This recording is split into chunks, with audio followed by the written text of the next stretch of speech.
Hello friends, welcome to the computer classes for all. सबसे पहले दोस्तों मैं आप लोगों को ये बताना चाहता हूँ कि आप लोग चैनल को सब्सक्राइब करिए, लाइक बटन को प्रेस करिए, नोटिफिकेशन मिलता रहे इसके लिए आप लोग बेल आइकन पर प्रेस करिए, अच्छे अच्छे कमेंट्स लिखिए जिससे कि हम लोग और मोटिवेट होकर के आपके लिए मेहनत कर सकें। ठीक है, तो आज से हम लोग स्टार्ट करते हैं आज नया टॉपिक कि फाइल हैंडलिंग जब हम सी में करते हैं तो उसके कौन कौन से फंक्शंस हैं। दोस्तों अब तक हम लोग कई फंक्शंस देख चुके हैं, यूज करके प्रोग्राम में समझ चुके हैं, उन्हीं को और बाकी बचे हुए सारे फंक्शंस को भी आज हम लोग डिस्कस करेंगे। File handling functions functions in C language में फाइल हैंडलिंग के और कौन कौन से फंक्शन है। दोस्तों देखिए, आपको मैं एफ ओपन फंक्शन बता चुका हूँ। क्या करता है ये, एक इसमें दो पैरामीटर पास करते हैं, एक फाइल का नाम और एक किस मॉड में फाइल ओपन की गई है, तो उस पर्टिकुलर फाइल को उस मॉड में ओपन कर देता है और उसका फाइल पॉइंटर रिटर्न कर देता है, जिसको हम लोग फाइल पॉइंटर टाइप के वेरिएबल में रख लेते हैं, है ना। फाइल ओपन करने के लिए फंक्शन यूज करते हैं दोस्तों। इसके बाद सेकेंड फंक्शन मैंने बताया था F get C. F get सी में क्या करते हैं दोस्तों, कि हम लोग एक यहाँ फाइल पॉइंटर पास करते हैं, तो इस फाइल पॉइंटर जो यहाँ फाइल पॉइंटर पास किया जाएगा इसके अंदर उसके कैरेक्टर बाय कैरेक्टर उस फाइल को रीड करता है ना, कैरेक्टर बाय कैरेक्टर उसको रीड करता है। थर्ड फंक्शन आपको बताया था एफ पुट सी। एफ पुट सी इसके अंदर दो चीज़ें पास करते हैं, एक तो कैरेक्टर जिसको फाइल में पुट करना है और सेकेंड नंबर पे वो फाइल पॉइंटर जिसमें आपको इस पर्टिकुलर, तो ये करता क्या है, इस किसी पर्टिकुलर कैरेक्टर को फाइल के अंदर जाके राइट कर देता है, पुट कर देता है। तो कैरेक्टर बाय कैरेक्टर, तो यहाँ एक कैरेक्टर पास करेंगे और यहाँ फाइल पॉइंटर पास करेंगे, तो इस कैरेक्टर को इस फाइल में जाके पुट कर देगा। तो ये फंक्शन हम लोग पढ़ चुके हैं, यूज करके देख चुके हैं। अगला फंक्शन दोस्तों मैंने आप लोगों को बताया है F print F. F print F ये क्या करता है, इसमें हम लोग सबसे पहले एक फाइल पॉइंटर पास करते हैं, ठीक है ना, फिर यहाँ स्ट्रिंग पास कर दें या कुछ वेरिएबल फॉर्मेट स्पेसिफायर लिख के वेरिएबल्स पास कर दें। तो क्या करता है ये, जो वेरिएबल्स या जो स्ट्रिंग्स हैं उनको जा करके उन कॉन्स्टेंट्स को या वेरिएबल्स को जा करके इस फाइल में राइट कर देता है ना। कुछ कांस्टेंट यहाँ लिख सकते हैं हम लोग या फॉर्मेट स्पेसिफायर लगा के वेरिएबल्स लिख सकते हैं, तो उन कांस्टेंट या वेरिएबल की वैल्यूज को जा करके जो यहाँ फाइल पॉइंटर पास किए रहोगे उस फाइल में जा करके राइट कर देता है ये। तो फाइल में जाके राइट करने के लिए एफ प्रिंट एफ फंक्शन का यूज करते हैं हम लोग। लेकिन ये जो हम लोग F get C, F put सी, एफ प्रिंट एफ, ये सब फंक्शन जो हम लोग पढ़ रहे हैं दोस्तों, ये क्या करते हैं, टेक्स्ट फाइल के लिए हैं। ये क्या करता है, एक एक कैरेक्टर राइट करता है, रीड करता है, एक एक कैरेक्टर ये राइट करता है, ये फाइल में जाकर के कुछ कांस्टेंट या वेरिएबल्स को राइट करता है, लेकिन वो फाइल कैसी होंगी, टेक्स्ट फाइल होंगी, है ना। अगला मैं आप लोगों को फंक्शन बताया हूँ F scan F. F scan F क्या करता है दोस्तों, कि जो फाइल पॉइंटर यहाँ पास किए रहोगे उस फाइल पॉइंटर के में से कंटेंट को रीड करता है ना, और वो भी फाइल को कैसे रीड करता है, टेक्स्ट फाइल के कंटेंट को। ये भी आपको लोगों को लास्ट टाइम में बता चुका हूँ, इसलिए मैं इसमें बहुत डिटेल में नहीं जा रहा हूँ। तो ये फंक्शन, इसके बाद दोस्तों मैंने आप लोगों को बता रखा है F close function. F close function क्या करता है, एफ क्लोज फंक्शन में यहाँ एक फाइल पॉइंटर पास करते हैं, तो इस फाइल पॉइंटर को इस फाइल को ये क्लोज कर देता है, जिससे वो मेमोरी रैम से हट, वो फाइल रैम से हट सके और वो मेमोरी किसी दूसरे प्रोसेसर्स को एलोकेट किया जा सके। इतने फंक्शंस तो हमने दोस्तों पढ़े हुए हैं। अब आगे हम लोग कुछ फंक्शंस और पढ़ते हैं जिनका प्रोग्राम के थ्रू हम लोग यूज भी देखेंगे। तो नेक्स्ट फंक्शंस जो दोस्तों हम लोग देखने जा रहे हैं वो F print F read F right को हम लोग इसके बाद देखते हैं। सबसे पहले एक मैं फंक्शन अभी आप लोगों को बताने जा रहा हूँ, गेट डब्लू, है ना, और दूसरा है put W. Put W and get W. दोस्तों जैसे कि आप लोग एफ गेट सी से कैरेक्टर बाय कैरेक्टर फाइल से चीजें रीड करते थे, है ना, एक एक कैरेक्टर्स के लिए, कैरेक्टर को रीड या राइट करना होता था तो हम लोग एफ गेट सी या एफ पुट सी फंक्शन का यूज कर लेते थे। लेकिन यदि आपको अपने फाइल में कुछ इंटीजर वैल्यूज राइट करनी है, यदि आपको अपने फाइल में इंटीजर्स राइट करने हैं तो उनके लिए हम लोग गेट डब्ल्यू या पुट डब्ल्यू फंक्शन का यूज करते हैं। इसमें एफ नहीं लगा होता है, ध्यान रखिएगा, यहाँ सिर्फ गेट डब्ल्यू पुट डब्ल्यू होता है, F get W F put W नहीं होता। क्यों? क्योंकि यहाँ इसका सिंटेक्स ऐसे ही डिफाइन है, लेकिन ये है फाइल में ही रीड या राइट करने के लिए। क्या रीड या राइट होगा फाइल में? कोई इंटीजर वैल्यू। यदि आपको अपने फाइल में कुछ इंटीजर राइट करना है या रीड करना है तो हम लोग गेट डब्ल्यू और पुट डब्ल्यू फंक्शन का यूज करेंगे। यदि आपको कोई करेक्टर रीड या राइट करना है तो F get C F put C करेंगे, ठीक है ना। आपको कोई कांस्टेंट या वेरिएबल रीड या राइट करना है तो हम लोग एफ प्रिंट एफ या एफ स्कैनफ फंक्शन का यूज करते हैं। तो आज हम लोग बात करते हैं गेट डब्ल्यू और पुट डब्ल्यू फंक्शन को कैसे यूज करते हैं। तो गेट डब्ल्यू फंक्शन में या पुट इन दोनों ही फंक्शन में हम लोग क्या पास करते हैं, यदि हमें रीड करना है किसी फाइल से यदि आपको एक एक इंटीजर रीड करना है, ये क्या करता है? रीड्स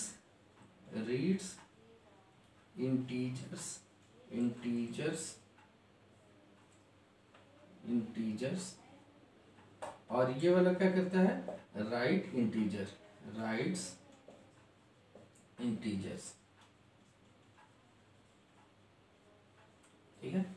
अब कैसे रीड या राइट किया जाता है दोस्तों, यहाँ पे यदि आपको गेट डब्ल्यू फंक्शन का यूज मैं बताऊं तो गेट डब्ल्यू में हम लोग को एक फाइल पॉइंटर पास करना होता है। क्या करना होता है? फाइल पॉइंटर पास करते हैं हम लोग। तो इस फाइल पॉइंटर के जो भी यहाँ पास किए रहेंगे उसके एक एक इंटीजर को रीड करेगा और उसको रिटर्न कर देता है। तो इसका रिटर्न टाइप कैसा होता है? इंट टाइप का होता है ना। तो हम लोग उसको किसी वेरिएबल में रख करके और उसको कहीं प्रिंट करके देख सकते हैं। इस तरीके से गेट डब्ल्यू फंक्शन का अभी हम लोग प्रोग्राम के थ्रू देखेंगे। ऐसे पुट डब्ल्यू जो फंक्शन है, पुट डब्ल्यू, ये क्या करता है? एक यहाँ पे हमने इंटीजर पास करना है, इस इंटीजर को जा करके और यहाँ एक फाइल पॉइंटर पास करना है, फाइल पॉइंटर। तो ये जो इंटीजर वैल्यू है इसको इस फाइल पॉइंटर में जा करके राइट कर देता है। तो गेट डब्ल्यू फाइल पॉइंटर में से इंटीजर्स रीड करेगा और उसको रिटर्न करेगा। पुट डब्ल्यू क्या करेगा? इस फाइल पॉइंटर में ये पर्टिकुलर इंटीजर जाके राइट कर देगा। इसी कॉन्सेप्ट का यूज करके दोस्तों एक हम लोग प्रोग्राम करते हैं। अब आपको करना क्या है कि प्रोग्राम लिखना है जिसमें आपको यूजर से कुछ सेट ऑफ इंटीजर्स रीड कराने हैं और उस इंटीजर को जाके किसी फाइल में राइट कर देना है, ठीक है ना। Write a program to read sequence of integers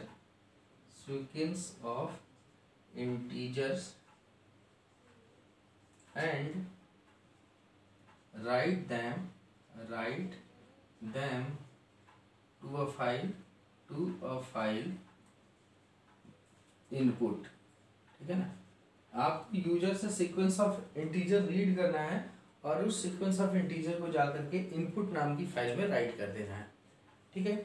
इसके बाद हमें इस इनपुट फाइल के डेटा को रीड करना है और जो इवन नंबर्स हैं, जो इवन इंटीजर्स हैं, उनको जाकर के इवन नाम की फाइल में राइट कर देना है और जो ऑड है वो ऑड नाम के फाइल में राइट करना है। तो रीड इनपुट फाइल या read integers from input file,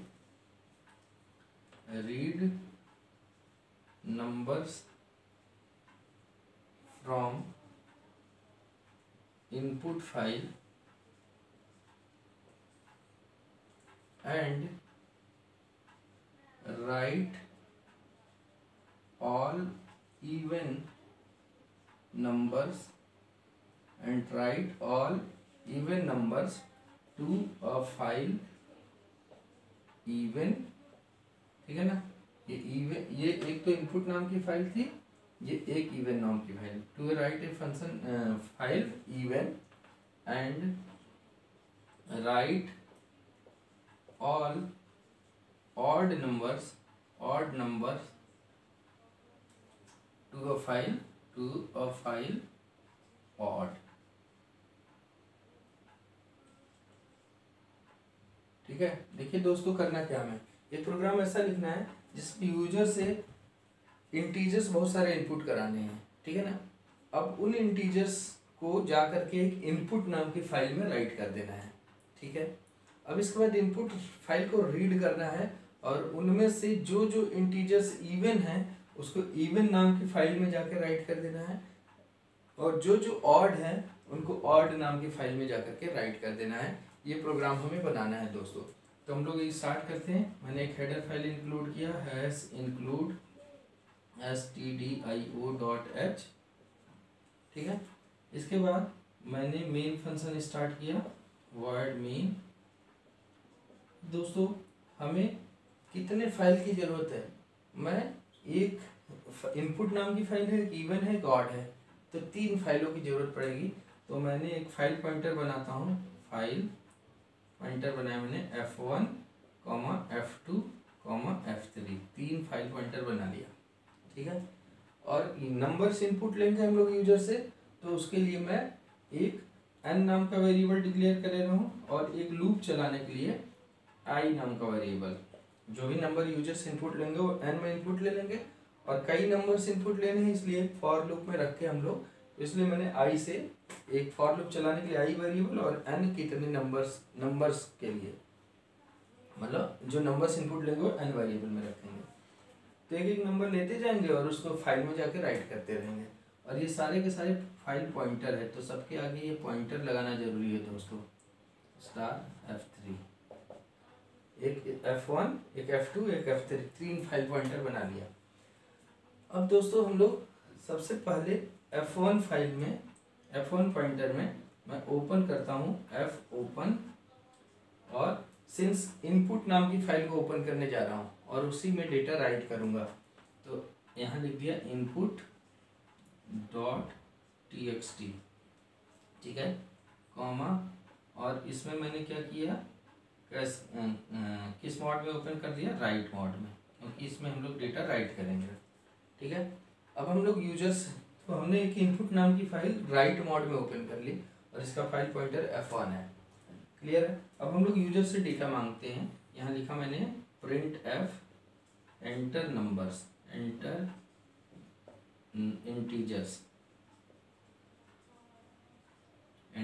integers, और ये इनपुट लेंगे हम लोग एक फॉर लूप में लगा के कर दे रहा हूँ, क्योंकि ये नंबर ऑफ इनपुट लेने हैं, सीक्वेंस ऑफ इंटीजर्स बहुत सारे, तो मैं पर्टिकुलरली ले रहा हूँ i equal to 0, i less than equals to 30 ले लेता हूँ, 1 से 0 से लेकर 30 तक, लेस देन 30 बस लेता हूँ, 30 इंटीजर्स इनपुट कराता हूँ, है ना। यहाँ इसको किसी और वेरिएबल से बाइंड करके यूजर से पूछ सकते हैं कि कितने नंबर्स डालने, ये भी कर सकते हैं हम लोग, और i प्लस प्लस। इसके अंदर दोस्तों अब मैंने क्या करना है, इनपुट लेना है यूजर से, तो इनपुट लेने के लिए क्या लिखना है, स्कैनf %d, एंड n में इनपुट आ जाएगा। ठीक है ना, और फॉर लूप में रखे हैं तो ऐसे ऐसे करके 30 बार इनपुट आएगा, 30 नंबर्स आएंगे। अब हम लोग इन्हीं नंबर्स को क्या करें, रख दें इनपुट फाइल में। तो कैसे नंबर्स को, इंटीजर्स को फाइल में राइट करने के लिए कौन सा फंक्शन यूज किया जाता है, पुट w। और क्या हमने इसमें पुट करना है, नंबर n को किसमें पुट करना है, f1 फाइल पॉइंटर में। ये f1 क्या है, f1 file pointer input file को पॉइंट कर रहा है। तो इनपुट फाइल जो कि राइट मोड में ओपन है, उसमें जाके ये इंटीजर जो इनपुट हुआ है वो राइट हो गया, और ये लूप चलता जाएगा, सारे इंटीजर्स आएंगे और सारे जाके f1 में पुट होते रहेंगे। क्लियर है, तो अब आपकी ये वाली लाइन कंप्लीट हो गई, अपने यूजर से इनपुट लिया सीक्वेंस ऑफ इंटीजर्स का, और उसको इवन फाइल इनपुट नाम के फाइल में पुट कर दिया, राइट कर दिया आपने। ध्यान देने वाली बात सिर्फ ये है दोस्तों कि हमें यहाँ पे कौन सा फंक्शन यूज करना है, पुट w। यहाँ f put c, f get c या f scanf, f printf, f scanf इन फंक्शन का यूज नहीं करेंगे, क्योंकि वो कैरेक्टर या टेक्स्ट के लिए होती है। यहाँ हमें नंबर्स इनपुट करना है तो पुट w या गेट w फंक्शन ही यूज होगा। ठीक है, तो अब इनपुट हो गया।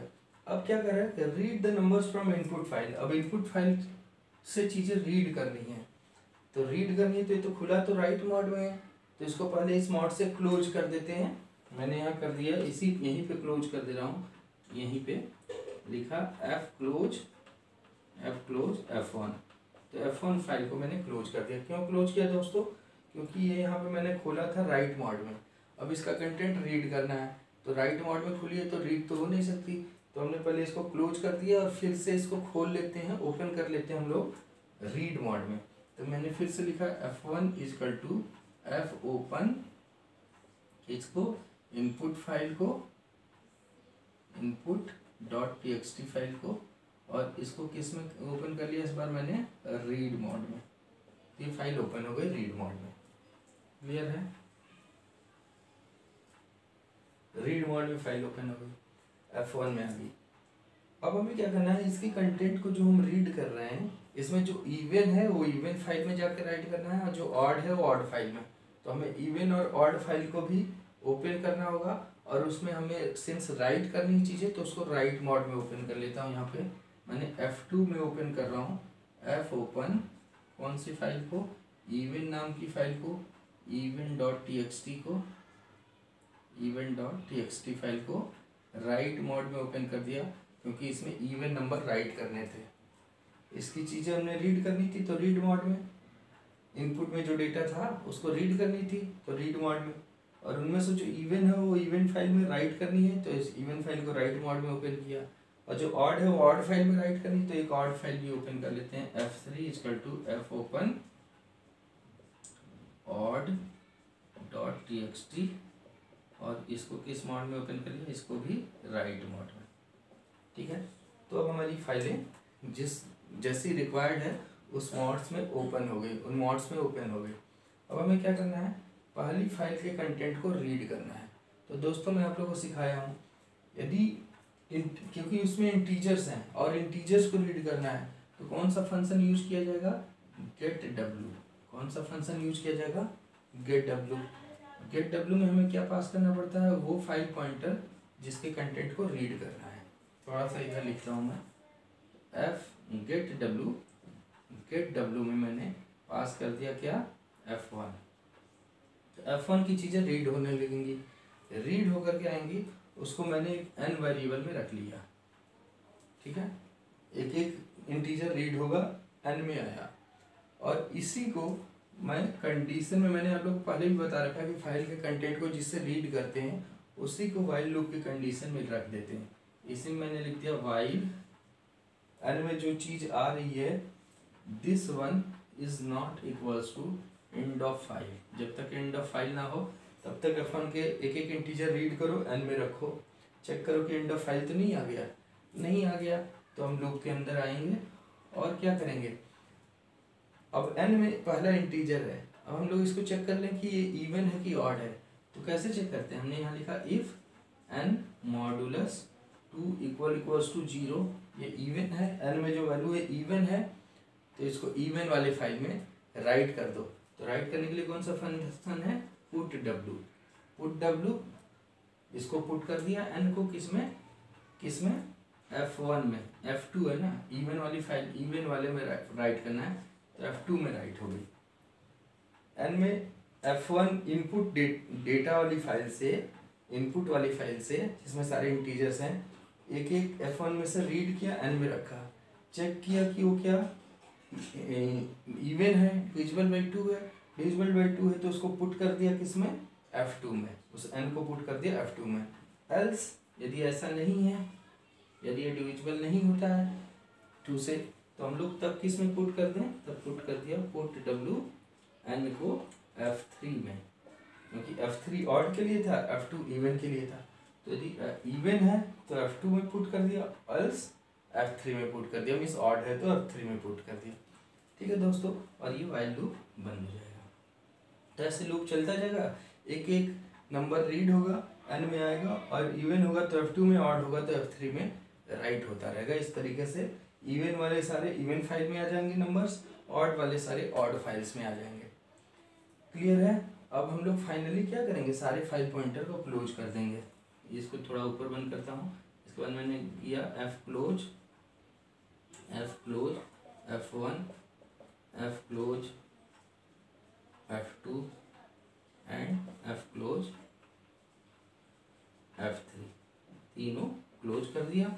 फिर गेट सी एच लगा के मेन फंक्शन को बंद कर देंगे।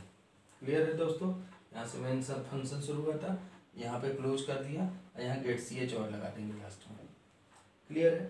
इस तरीके से हम लोग दोस्तों पुट डब्लू और गेट डब्लू फंक्शन का यूज करके इंटीजर वैल्यूज को रीड या राइट फाइल में कर सकते हैं।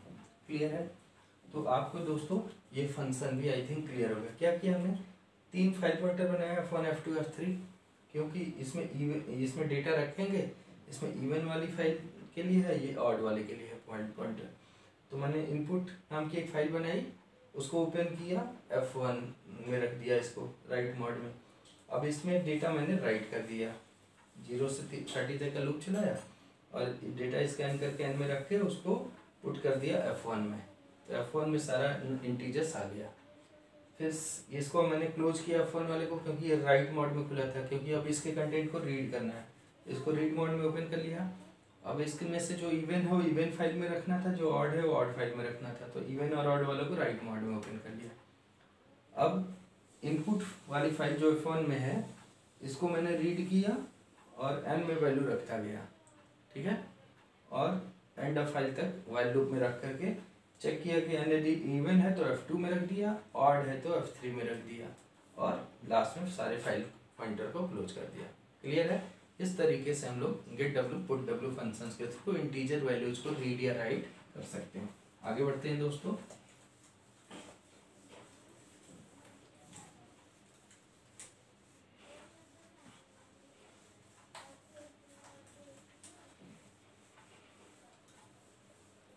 तो दोस्तों आपने जो फंक्शंस आपने पढ़ लिए, एक पहला फंक्शन आपने पढ़ लिया एफ ओपन, ठीक है। दूसरा फंक्शन आपने पढ़ लिया एफ क्लोज। जो थर्ड फंक्शन आपने पढ़ लिया वो क्या है? F get C, F get सी। नेक्स्ट पढ़ लिया एफ पुट सी, पुट सी। इसके बाद आपने पढ़ लिया F print F, F print F. Next आपने पढ़ लिया एफ स्कैन एफ।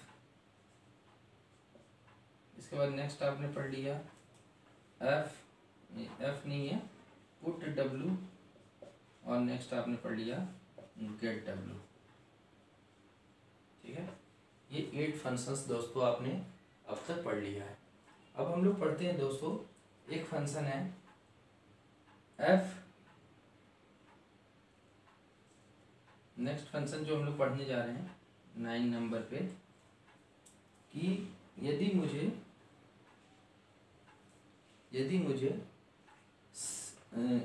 सीक, एक फंक्शन है एफ सीक।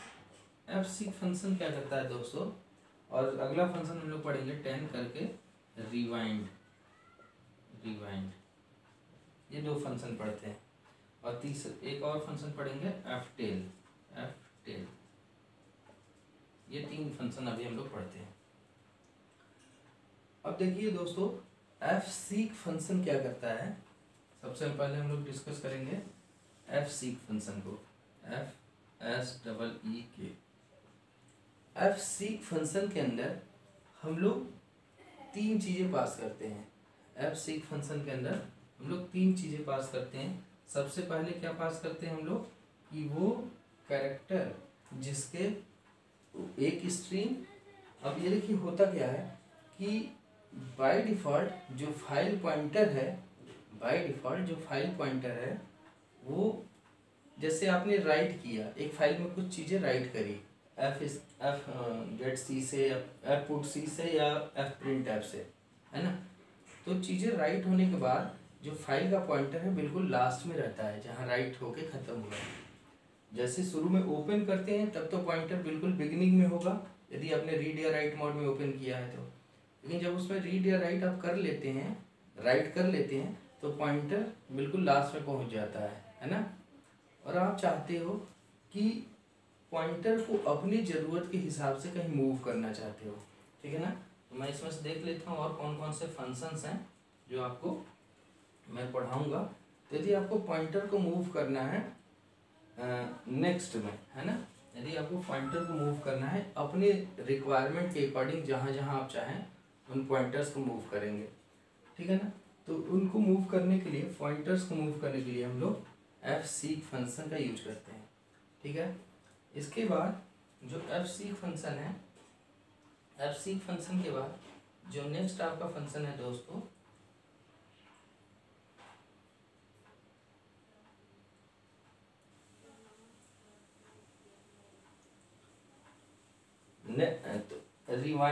रिवाइंड फंक्शन क्या करता है, आपके फाइल पॉइंटर को बिल्कुल बिगनिंग में लेके आ जाता है। जब कहीं भी फाइल पॉइंटर है उसको उठा करके बिगनिंग में ला देगा।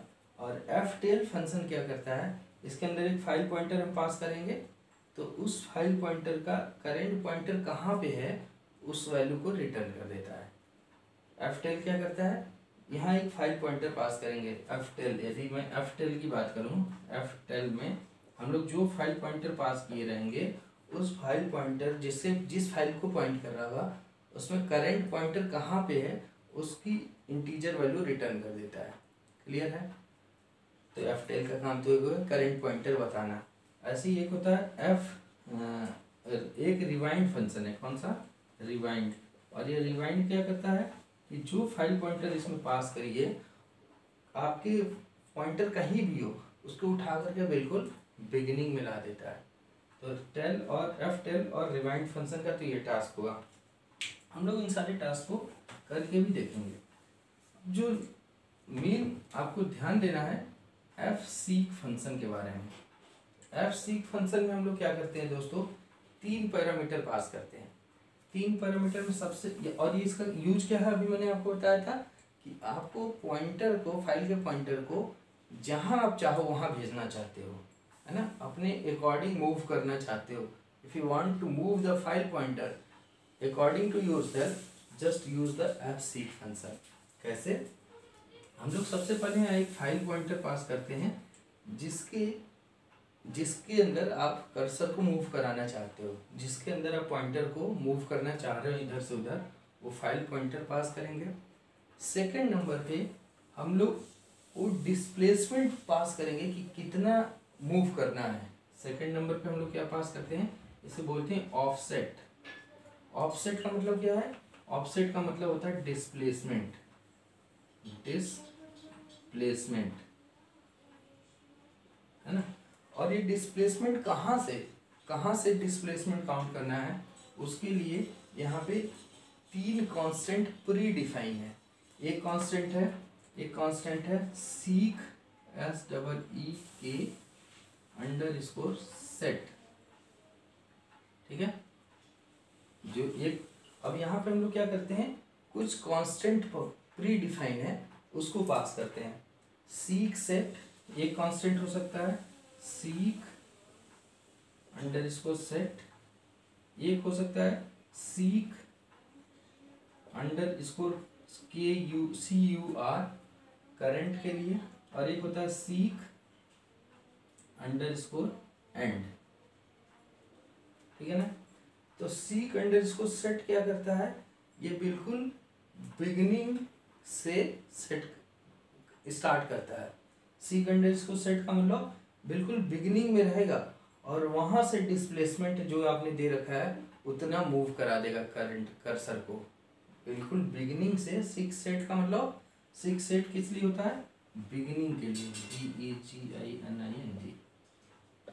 और seek _current क्या बताता है, करंट लोकेशन के लिए। और seek _end का मतलब एंड के लिए।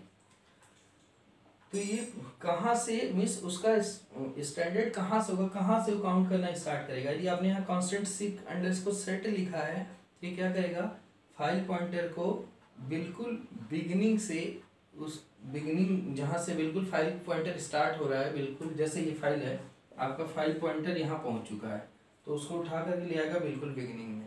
आपका फाइल पॉइंटर बिल्कुल यहाँ लास्ट में है, उठा कर ले आएगा बिल्कुल बिगिनिंग में, ठीक है ना। और बिगिनिंग से जितना आपने ऑफसेट पास किया है उतना मूव करा देगा कर्सर को, पॉइंटर को, और वहाँ जो आप राइट करना चाहे राइट कर दें। क्लियर है। तो यदि आपने seek _ current लिखा है तो जहाँ पे भी करेंटली पॉइंटर है, कर्सर जहाँ पे भी करेंटली पॉइंटर है वहीं से जितना आपने डिस्प्लेसमेंट दिया है उतना आगे या पीछे। यदि प्लस में डिस्प्लेसमेंट देता है तो आगे पॉइंटर मूव करता है, और डिस्प्लेसमेंट की वैल्यू माइनस में देते हैं तो पीछे से मूव करता है। जैसे यदि हमने यहाँ लिखा है +3 तो 3 कैरेक्टर आगे चला जाएगा। प्लस नहीं भी लिखो तो 3 का मतलब प्लस में ही है। आपने लिखा ऑफसेट 3, इसका मतलब वो आगे की तरफ कर्सर को 3 कैरेक्टर आगे ले जाएगा। और यदि आपने लिखा -3 तो क्या करेगा, बैकवर्ड डायरेक्शन में। यदि आपने लिखा 3 तो किधर ले जाएगा, इधर की तरफ वो कर्सर को 3 कैरेक्टर। और आपने लिखा -3 तो कर्सर को इधर की तरफ 3 कैरेक्टर ले जाएगा। कहाँ से मूवमेंट स्टार्ट करेगा वो डिपेंड करेगा कि आपने यहाँ पे क्या लिखा है। सीक अंडरस्कोर सेट लिखा है तो क्या करेगा, बिल्कुल बिगिनिंग से मूव ऑफसेट के बराबर मूवमेंट कर देगा और कर्सर वहाँ पहुँचा देगा। और आपको राइट करोगे तो वहाँ राइट हो जाएगा, रीड करोगे तो वहाँ से रीड हो जाएगा। सीक अंडरस्कोर करंट यहाँ पास किया है तो करंट लोकेशन जहाँ भी पॉइंटर की है वहाँ से मूवमेंट करेगा इतना, ठीक है। और यदि सीक अंडरस्कोर एंड किया है तो जहाँ जो एंड बिल्कुल है वहाँ पहुँच कर्सर कहीं भी हो उसको उठा करके बिल्कुल लास्ट में ले जाएगा और लास्ट से राइट करना, लास्ट से डिस्प्लेसमेंट कर देगा। क्या मतलब है इन सब बातों का दोस्तों, एक एग्जाम्पल से हम लोग समझेंगे तो बिल्कुल समझ में आ जाएगा। देखिए ये आपको ध्यान रखना है, इस सीक अंडरस्कोर सेट का सिंटेक्स क्या है। यदि मैं बात करूं एक एग्जाम्पल लेके, एक एग्जाम्पल की बात करते हैं कि आपने एक स्ट्रिंग यूजर से इनपुट करा देते हैं हम लोग। हमने यहाँ एक लिखा void main, और इस मेन फंक्शन में मैंने एक कैरेक्टर टाइप का s नाम का या s1 नाम का स्ट्रिंग 30 साइज का मैंने डिफाइन कर लिया, 300 साइज का, ठीक है ना। और इसमें यूजर से इनपुट करा लेता हूँ मैं इस तरीके से, लिखा printf एंटर स्ट्रिंग, ठीक है ना। और इस स्ट्रिंग को इनपुट करा लेते हैं, मैंने लिखा गेट्स और यहाँ पास कर दिया s1, तो s1 स्ट्रिंग इनपुट हो गया, ठीक है, हो गया। s1 में स्ट्रिंग आ गया, यूजर ने दे दिया। अब लेट्स से मैं एक एग्जांपल लेके चल रहा हूँ, यूजर ने दिया hello welcome to computer classes for all. मैंने मान के चल रहा हूँ कि जो यूजर ने यहाँ एंटर किया स्ट्रिंग को वो ये किया है, मीन्स s1 में ये है, s1 में ये स्ट्रिंग है, ठीक है। अब आप दोस्तों जब ये स्ट्रिंग इनपुट हो गई है ना, ये स्ट्रिंग इनपुट तो हुई लेकिन ये किसी फाइल में नहीं गई। यदि आपने इसको एक फाइल में रखना है तो हम लोग एक फाइल पॉइंटर यहाँ बना लेते हैं, फाइल स्टार f1। एक यहाँ फाइल पॉइंटर यहाँ डिक्लेयर कर ले रहा हूँ मैं, यहीं पे फाइल स्टार fp, ठीक है। और उस फाइल को यहाँ ओपन कर लीजिए, fp = f ओपन, और इसमें फाइल का नाम मान लो मैं दे देता हूँ data.txt। इस फाइल को ओपन किया और इसको मैंने राइट मोड में ओपन कर लिया, ठीक है। या मैं इसको r+ लिख दे रहा हूँ, रीड भी हो जाएगा राइट भी हो जाएगा। ये फाइल ओपन होगी दोस्तों। अब हम क्या चाहते हैं कि अब इसमें इस फाइल में अभी तो ब्लैंक है, इसमें कुछ राइट कर देते हैं। तो मैंने यहाँ printf से इसमें राइट कर दिया मैंने क्या, f1 फाइल पॉइंटर का नाम fp में राइट करो, क्या राइट करो, s1 में जो वैल्यू है ना, s1 में जो स्ट्रिंग होगी वो आकर के इस fp फाइल में राइट हो जाएगी। printf fp, s1 से s1 स्ट्रिंग में जो वैल्यू होगी, जो कांस्टेंट होगा वो fp में राइट हो गया राइट। अब जब ये राइट होगा दोस्तों तो राइट करने के बाद ये फाइल में मान लीजिए राइट हो गया, ये आपके फाइल में चीज़ें राइट हो गई। ये आपकी फाइल है, फाइल का नाम क्या है, इस फाइल का नाम है data.txt। ये आपकी फाइल है data.txt, ठीक है। अभी data.txt में चीज़ें राइट हो गई, जो आपने यूजर ने ये लिखा था वो जाके फाइल में राइट हो गई। तो दोस्तों जब ये राइट किया है एफ प्रिंट एफ से, तो कंट्रोल कहाँ पे होगा, बिल्कुल लास्ट में। राइट करने के बाद पॉइंटर यहाँ पे होगा ना। अब आप चाहते हो पॉइंटर को बिल्कुल बिगिनिंग में लाना, तो बिगिनिंग में लाने के लिए हम लोग क्या कर देंगे, यहाँ रिवाइंड फंक्शन का यूज कर देंगे, रिवाइंड, और यहाँ पे रिवाइंड के बाद यहाँ पास कर दिया एफ पी।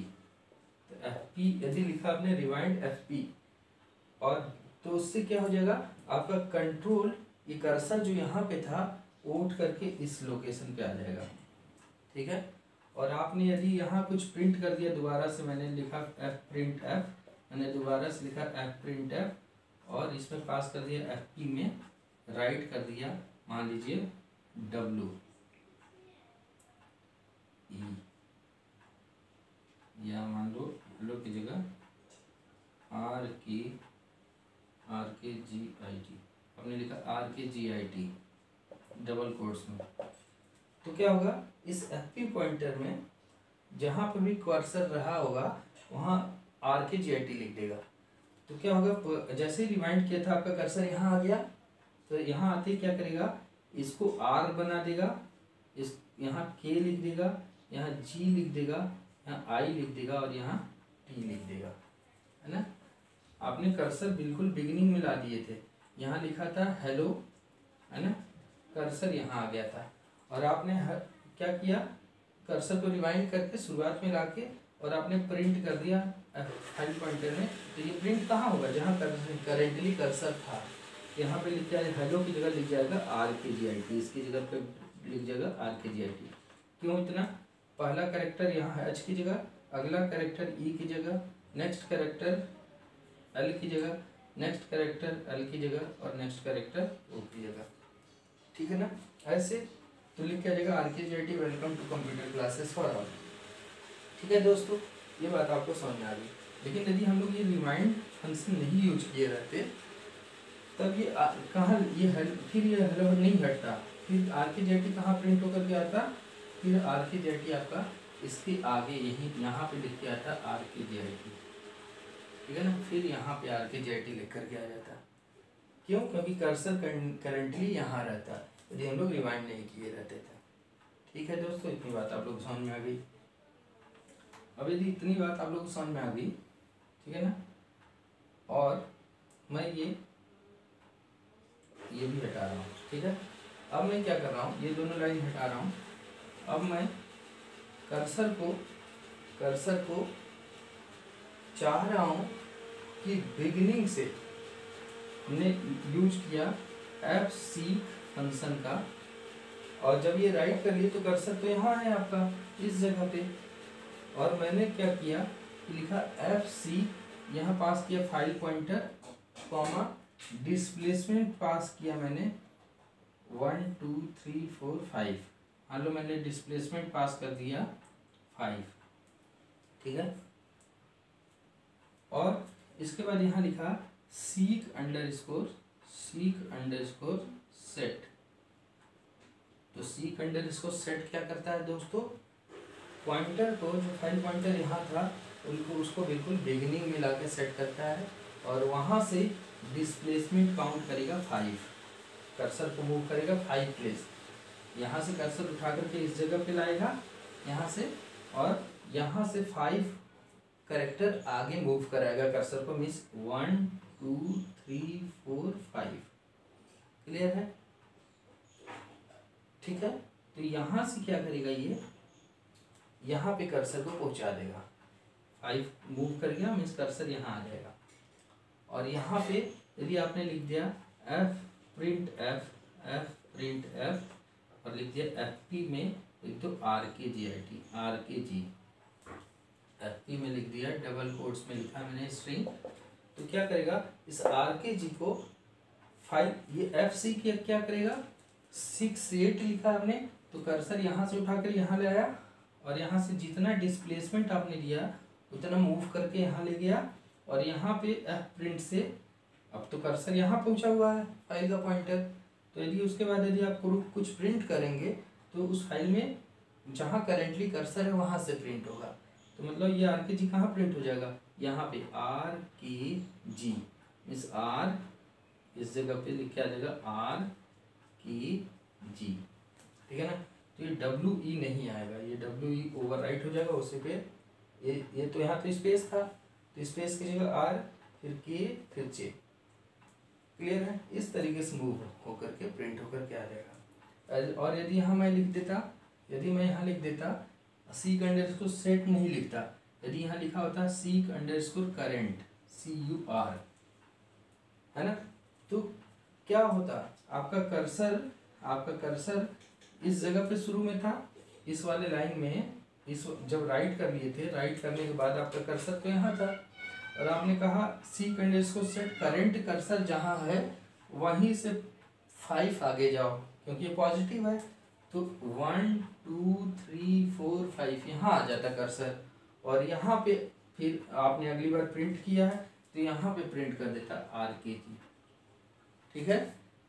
यदि सेट सीक अंडरस्कोर करेंट लिखा है तो करेंटली जहाँ कर्सर है वहीं से आगे मूव करेगा, पॉजिटिव आपने लिखा है तो जितना डिस्प्लेसमेंट है उतना मूव करेगा आगे और वहाँ जाके जो उसके बाद जो आपने ऑपरेशन किया है वो परफॉर्म कर देगा।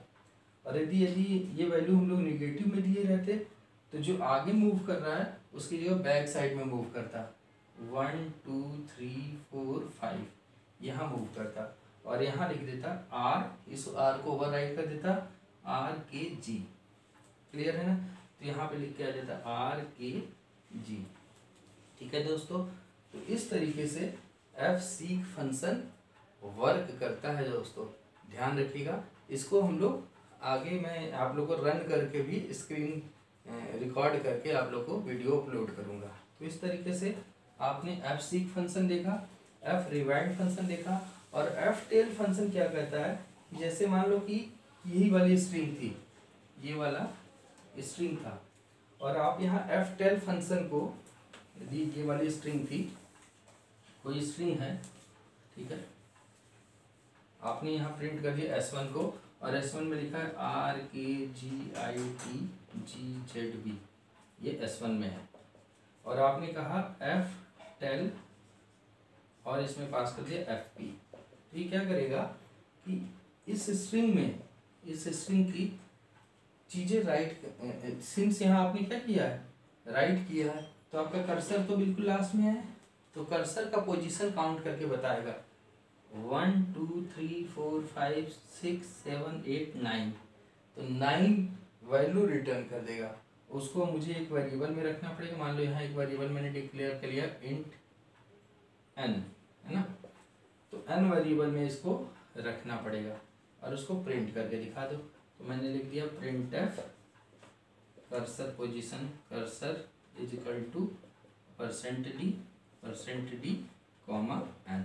तो इसे क्या प्रिंट करके दिखा देगा, एक कहाँ पे कर्सर है करंट लोकेशन से, 1 2 3 4 5 6 7 8 9 कैरेक्टर बाद है, तो n की वैल्यू 9 करेगा और उसको प्रिंट करके देख सकते हैं आप चाहें तो ऐसे ftail आपको बताता है कि आपका करेंटली कर्सर किस जगह पे है, ठीक है दोस्तों। आगे बढ़ते हैं हम लोग। अब यदि देखता हूँ, सिंस वीडियो बहुत बड़ा हो रहा है दोस्तों, तो इसलिए इसके बचे हुए 3-4 फंक्शन हम लोग नेक्स्ट लेक्चर में देखते हैं। मिलते हैं हम लोग नेक्स्ट लेक्चर में। Thank you, thanks a lot.